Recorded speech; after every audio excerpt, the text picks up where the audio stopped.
Hey, what's up everybody? This is video 2 for the day. And now in this video I'm going to talk about creativity. We all have this within us. Let's think about it. God is the creator. We're the creation. Anything that the creator creates has something of his attributes in it. That's why we have the ability to create. That's why within inside of us is some type of creativity to create something from within ourselves that God has already packaged in us.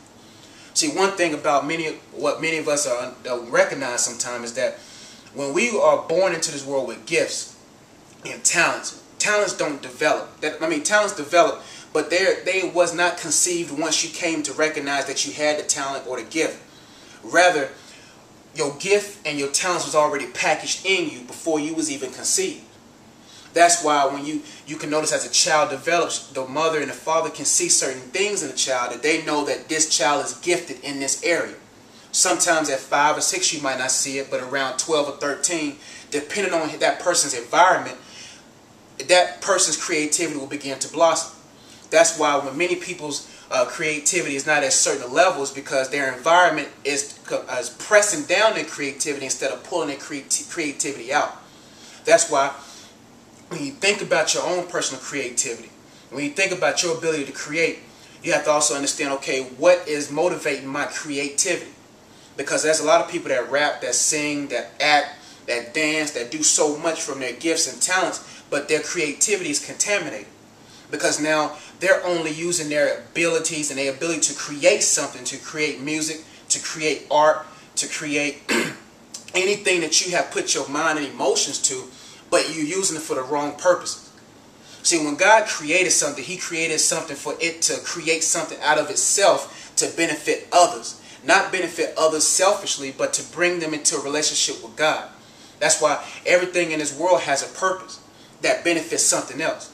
A tree doesn't necessarily benefit itself alone, it benefits others. Think about it.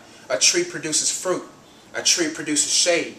A tree produces a place where animals can rest and nest at. You also are like a tree. You produce so much. But the thing is, if you're not in an environment that's pulling out their creativity, then the world will not be able to see your creative abilities. See, God put something in you for a reason. And that's why when you think about the people with the talents, when the people was doing work for their master, when the master came back, he was expecting a return. See, when God comes back, and He's expecting a return from the gifts that He puts in you. That's why it's good. That's why it's important. That's why this should be your number one purpose in life, is to make sure your connection with God is clear. Because when you die, you're going to have to take an account for what you use your creativity abilities for. If your creativity abilities, ask yourself these questions. Is your creative abilities, or the things that you create from your life, from your artwork, your music, whatever you do, is it glorifying God? Is it benefiting people? Is it bringing people into self-examination? Is it bringing people to a better relationship with God? Is it doing something for that individual that's going to uplift them? That's why I think about it. Some of us, especially college students, we get so caught up on a career and we ignore our call. We sometimes put our creativity to the left and embark on a career that our parents told us, or embark on a career that makes the most money. Let me tell you this. I'd rather have nothing and follow my call than to have plenty and follow a career that does not have nothing to do with my call. Because think about it like this. What I'm doing now is benefit me in eternity. See, many people think they're blessings or they get paid in this earthly life. Nah, I'm telling you something.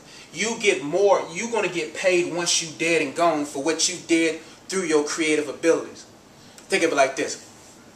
If you was to go out of town to do business, your employer gives you a certain amount of money. He gives you a certain amount of things to do while you're in that city. An employer is not just going to send you to a city for you to waste time. Now, think of an employee that goes to a city. They go and do everything they were supposed to. They did everything their employer told them to. They only used the money for their housing. The employer made sure that employee had enough money for housing, made enough money for a rental car. That employer made sure that that person had everything they needed for what that employer wanted that employee to do. Now, if the employee goes to that city and says, you know what, I like this city. Let me go and, I'll get back to the boss's stuff later, but I'm going to go be distracted and do my other things. I'm going to do what I want to do. But when that employee comes back to the employer with his work undone, what's the possibilities of his job? He can be fired. That's how many people understand about God. They think God He is loving, but sometimes we forget about the other attribute of God, who hates sin, who hates disobedience. That's why the Bible says obedience is better than sacrifice. I'd rather obey today so I won't sacrifice tomorrow. That's why think about your creative abilities. Are you in this world and distracted, doing your own thing, following a career, going to colleges, going to cities, doing all these things without first asking God to? Or are you a good employee that says, you know what, God, what do you want me to do today? Sometimes we get so caught up on what am I supposed to do tomorrow that we never ask God, what am I supposed to do today? For what you do today will benefit tomorrow. So whatever you choose to do today, look inside your creativity and say, okay, what am I creating? Because even through your lifestyle, you're creating something. Because in the people's minds, you're creating an image about yourself. So creativity is just not bound by what you create. It's also about the image that you exude to others. Are you a hypocrite? Are you living the life? Now, I speak to myself just like I speak to y'all. That's why I eat my words before I deliver it to you. Because we first have to sit back and say, am I doing what I'm called to do? The creative abilities, the things that God has placed inside of my heart, am I using it for His glory? Because if I'm not, I'm gonna have to take an account for what I haven't done. That's why it's appointed a man to die, and after death is the judgment. And you don't want to stand before God with your work undone, talking about, oh, I was gonna get to it, or I was gonna get to it later, all that kind of stuff.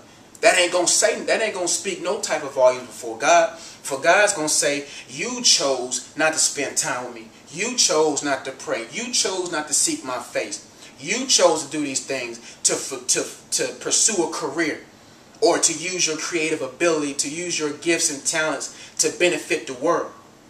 Look, there's one or two places, one or two people that's going to get your creative ability. Either God's going to get it, or Satan's going to get it. Either God is going to use it, or Satan is going to use it. That's why don't get so confused talking about, well, you know, this ain't really necessarily bad. Or, you know, that you better make sure that you're doing what you're called to do. Because if you stand before God and God says, Jimmy the preacher, please come forward. But you Jimmy the accountant, how that's going to look before God? Or Josh the minister, or Josh the businessman, or Josh this, step forward, but I'm Josh the athlete. Because I chose to be an athlete versus what God has called me to do before I was even conceived in my mother's womb. That's why today, make it your #1 priority today. Not tomorrow, not something I'm going to get to. Make it your #1 priority today to say, God, what is it that I'm called to do? I deny myself and I'm willing to take up my cross, take up what I'm called to do and follow you. That's what I want to do, because I promise you, you do not want to stand before God doing something He never called you to do, because you know why? He's coming back and He's expecting a return off your gifts. And He's expecting a return. How are you impacting souls for me? How are you impacting lives for my sake? How are you doing this for me? See, sometimes it's one or two people. We either doing stuff for ourselves or we doing stuff for God. And when we do stuff for ourselves, we're really becoming the devil's advocate, doing stuff for him. Because anything outside of God will benefit Satan's agenda. That's why think to yourself, am I really doing this for God, or am I really doing this for myself? Am I so prideful and so consumed about who I am that I'm neglecting this? My heart is not genuine no more. So your heart is out there doing stuff to consume for your own lust and appetites, not for the glory of God. Think to yourself today, are you using your creative abilities to create something that's going to benefit the Creator? Thank you for watching my video. Have a blessed day.